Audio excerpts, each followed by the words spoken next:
Hi, so today's her story, or at least this month's her story, is a bit of glitz and glam since it is the festive season.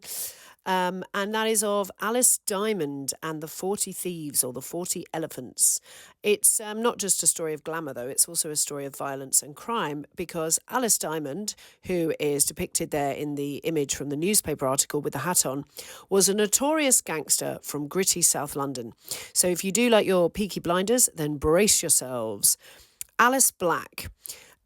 She was born in Lambeth Workhouse illegitimately to Mary Geary and Thomas Diamond in 1896. Her father, Thomas, was a violent criminal and had several convictions, including one for assaulting the Lord Mayor. Now, she was raised in poverty and surrounded by vice in Walworth in South London, so she knew hardship, and being the eldest of 7 children, it's hardly any wonder that she turned to crime. She was first cautioned aged 16 for stealing chocolate, and by 1915, at just 19, she became the leader of a large organisation, an all-female gang of shoplifters that became known as the 40 Thieves or the 40 Elephants because they normally operated in the area of Elephant and Castle. Now, the 40 Thieves gang weren't set up by Alice. They'd existed since the 1870s. There was first a male gang, and the women's gang had evolved from it. Now, wives and partners of male gang members often bandied together for protection and stole to survive when their husbands were in prison. So it didn't take much for this activity to become organised, but it was a very small scale until Alice took over. So under Alice, the 40 Thieves' modus operandi was to dress up as upper-class socialites in specially designed elegant clothing and visit boutiques and malls where they would steal jewellery, hats, fur coats and other expensive items and then hide them in the ingeniously designed outfits they had on, made especially for this purpose. Excuse me. Concealed compartments and pockets were sewn into skirts and bustles. Even false arms were used. Looking like well-dressed aristocrats, they were less suspicious and less likely to be caught. It clearly worked because they were in operation for 20 years and sometimes they made thousands of pounds a day.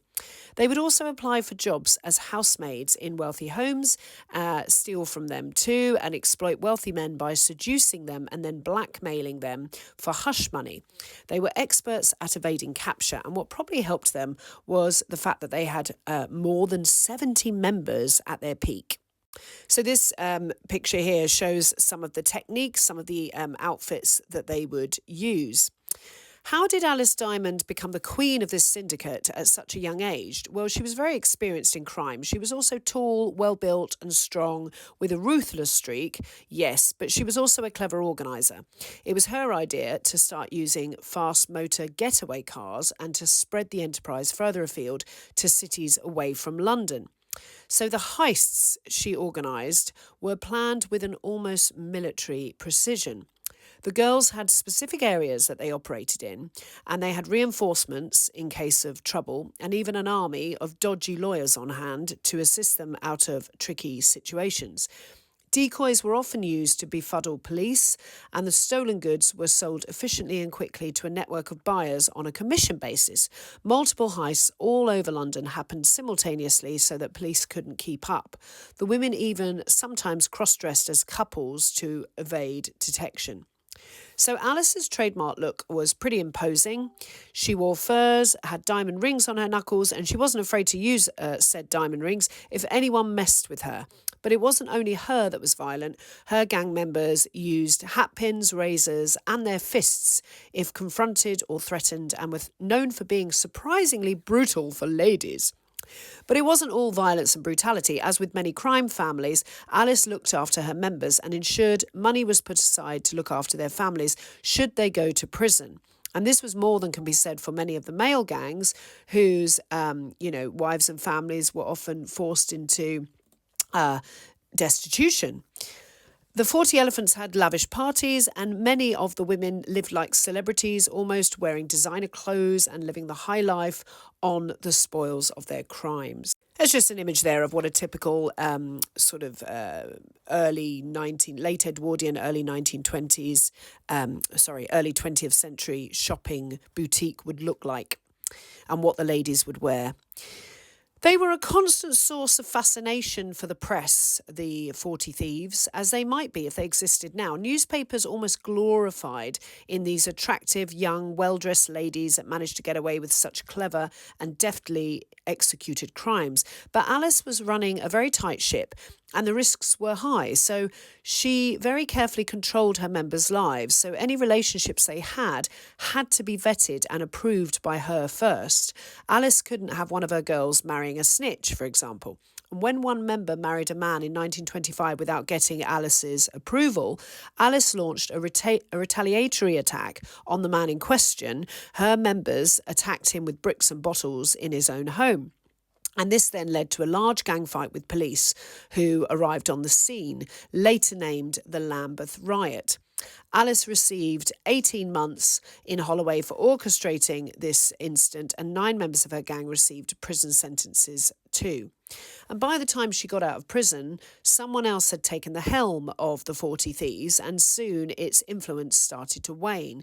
Part of the reason for this was higher tech security measures brought into the shops. They were making less money, more of them were getting captured, and so the organisation gradually dissolved. But ever the entrepreneur, Alice opened up her own brothel in her retirement and continued her life of vice and crime that way. She never married or had children, though she had a few long-time partners who were also in the criminal underworld. She died in South London in 1952 due to complications from MS. And there are actually more pictures and images. They just won't upload to TikTok for some reason. But if you want to head over to my website, I've got them on the blog there. Now, we're all taught to abhor criminals, and generally, this is right, this is good and proper, but I can't help secretly admiring some of Alice's story.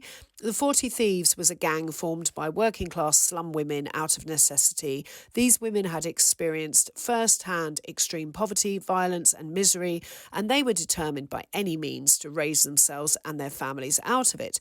Alice was strong, brave, cunning. Even the police were impressed with how well organised and clever the gang was. There might even have been an element of social justice behind their actions, beyond just improving their own lots in life. And this is gleaned from Alice's frustrated words to a magistrate in court. She said, "Police forces are set up by governments to stop others getting a share of what they've got." And I'm sure many of us are nodding away in agreement at that statement.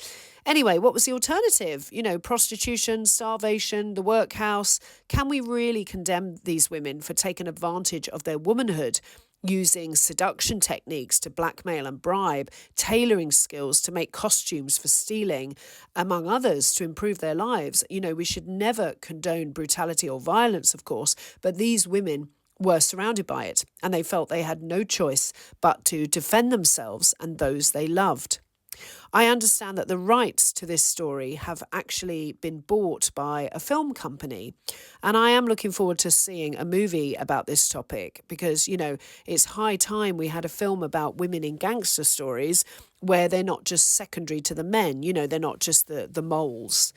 So have a wonderful Christmas, everybody. This is my Her Story of December, and I shall see you in January with another one.